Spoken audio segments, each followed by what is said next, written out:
Visakha steel plant ప్రమాదంలో మృతి చెందిన 7 కార్మికుల డెడ్ బాడీలకు కేజీహెచ్లో పోస్టుమార్టం పూర్తయింది.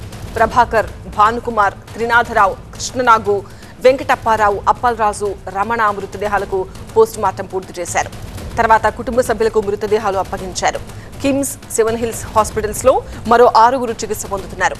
కిమ్స్ ఆసుపత్రిలో చికిత్స పొందుతున్న 3 పరిస్థితి బాగానే ఉంది. సెవెన్ హిల్స్ ఆసుపత్రిలో చికిత్స పొందుతున్న మరొక 3లో ఒకరి పరిస్థితి విషమంగా ఉందని డిఎంహెచ్ఓ చెప్పారు.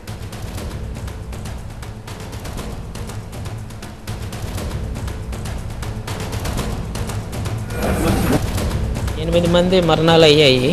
మిగతా 6 మందిలో 3 కిమ్స్ ఐకాన్లో ఉన్నారు, శీలానగర్.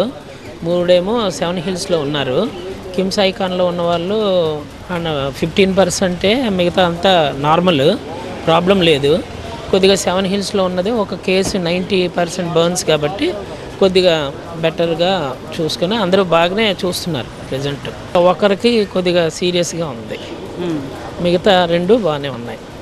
అంటే 100% 90% బర్న్స్ కాబట్టి కొద్దిగా 2-3 రోజుల్లోని ఇన్ఫెక్షన్ ఎంటర్ అయ్యే అవకాశాలు ఉండి కొద్దిగా ఇబ్బంది అవుతుంది. అది మిగతా వాళ్ళకందరికీ బాగానే ఇక్కడ కిమ్స్ ఐకాన్లోని, అక్కడ సెవెన్ హిల్స్లోని మెరుగైన ట్రీట్మెంట్స్ అన్నీ పొందుతున్నారు, ప్రాబ్లం లేదు. కిమ్స్, సెవెన్ హిల్స్ హాస్పిటల్స్ లో చికిత్స పొందుతున్న క్షతగాత్రులను డిప్యూటీ సీఎం పవన్ కళ్యాణ్, మంత్రి నారా లోకేష్ పరామర్శించారు. బాధితులతో స్వయంగా మాట్లాడారు. ప్రమాదం జరిగిన విధానాన్ని బాధితులను అడిగి తెలుసుకున్నారు. మృతుల కుటుంబాలకు 24 గంటల్లో 25 లక్షల రూపాయల పరిహారం అకౌంట్లో వేస్తున్నామని చెప్పారు. 25 లక్షల రూపాయల చొప్పున పరిహారంతో పాటు ఉద్యోగం ఇవ్వనున్నట్టు ప్రకటించారు. క్షతగాత్రులకు 10 లక్షల చొప్పున పరిహారం అందిస్తామన్నారు. బాధిత కుటుంబాలకు డబ్బులిచ్చి చేతులు దులుపుకోకుండా కార్మికుల కుటుంబాలను ఆదుకుంటామని హామీ ఇచ్చారు. ఎక్స్గ్రేషియా ఒకటే కాదు, బాధిత కుటుంబాలను ఆదుకోవాల్సిన బాధ్యత తమపై ఉందని మంత్రి లోకేష్ అన్నారు. ప్రతినిధి కోటేశ్వరరావుతో మాట్లాడదాం. కోటేశ్వరరావు, ఒక 3 డెడ్ బాడీలు అసలు గుర్తుపట్టలేంతగా కాలిపోయాయన్నారు. డిఎన్ఏ రిపోర్ట్స్ ఏమైనా వచ్చాయా? టెస్ట్ శాంపిల్స్ తీసుకున్నారా? మరోవైపు బాధిత కుటుంబాలను నేతలంతా వచ్చి పరామర్శిస్తున్నారు, ఎక్స్గ్రేషియా ప్రకటిస్తున్నారు. ఏమంటున్నాయి కుటుంబాలు?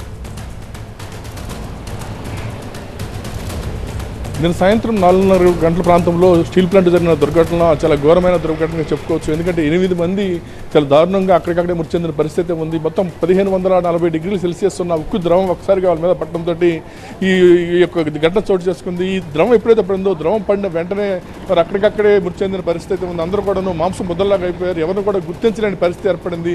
ఈరోజు ఉదయం నుంచి కూడా మనం మార్చి దగ్గర చూస్తే 8 మృతదేహాలకు సంబంధించిన కుటుంబ సభ్యులు కూడా కన్నీరు మున్నీరుగా పిలిపించారు. వాళ్ళ ఒక్కొక్క కుటుంబానికి ఒక్కొక్క విషాద గాథగా చెప్పుకోవచ్చు. వీరందరూ కూడా దాదాపు 8 మందిలో 7 విశాఖపట్నానికి చెందిన వాళ్ళే ఉన్నారు. అందరూ కూడాను గాజువాక, అగనంపూడి, అట్లాగే స్థానికంగా ఉన్న మింది లాంటి ప్రాంతంలోనే వాళ్ళందరూ కూడా ఉన్నారు. మిగతా ఒక వ్యక్తి అయితే గోల్డ్ కుమార్ అనే వ్యక్తి బీహార్కి సంబంధించిన అతను. వారి కుటుంబ సభ్యులు ఇంకా రాలేదు, వాళ్ళ కోసం వెయిట్ చేస్తున్నారు. ఇప్పటికైతే 7 మృతదేహాలకు కూడా పోస్ట్ మార్టం కంప్లీట్ చేసుకొని కుటుంబ సభ్యులు కూడా అప్పచెప్పడం జరిగింది. 8వ మృతదేహం అయితే బీహార్ వాళ్ళ కోసం వెయిట్ చేస్తున్నారు అధికారులు కూడాను. అయితే ఉదయం నుంచి కూడాను, ఉదయం లోకేష్ రావడం కావచ్చు, లేకపోతే పవన్ కళ్యాణ్ కావచ్చు, వీళ్ళు వచ్చి వాళ్ళని నేరుగా పరామర్శించి వారి కుటుంబాలను కూడా ఓదార్చారు. ఎటువంటి పరిస్థితుల్లో ప్రభుత్వం అండగా ఉంటుందని చెప్పి కూడా హామీ ఇచ్చారు. ఈ రోజు 12 గంటల లోపే, మిడ్నైట్ 12 గంటల లోపే వారి అకౌంట్కి ప్రాథమికంగా 25 లక్షల రూపాయలు నగదు జమ చేస్తామని కూడా హామీ ఇచ్చారు. ఆ విధంగానే స్టీల్ ప్లాంట్ నుంచి కూడా ఏర్పాట్లు చేస్తున్నారు. అదేవిధంగా వారికి ఉండటానికి, స్టీల్ ప్లాంట్కి సంబంధించిన క్వార్టర్స్లో ఉండటానికి అవకాశం కావచ్చు, లేదా వాళ్ళ పిల్లల ఎడ్యుకేషన్ కావచ్చు, ఈ విధంగా కొంత వారి కుటుంబాలను ఓదార్చే ప్రయత్నం అయితే చేశారు.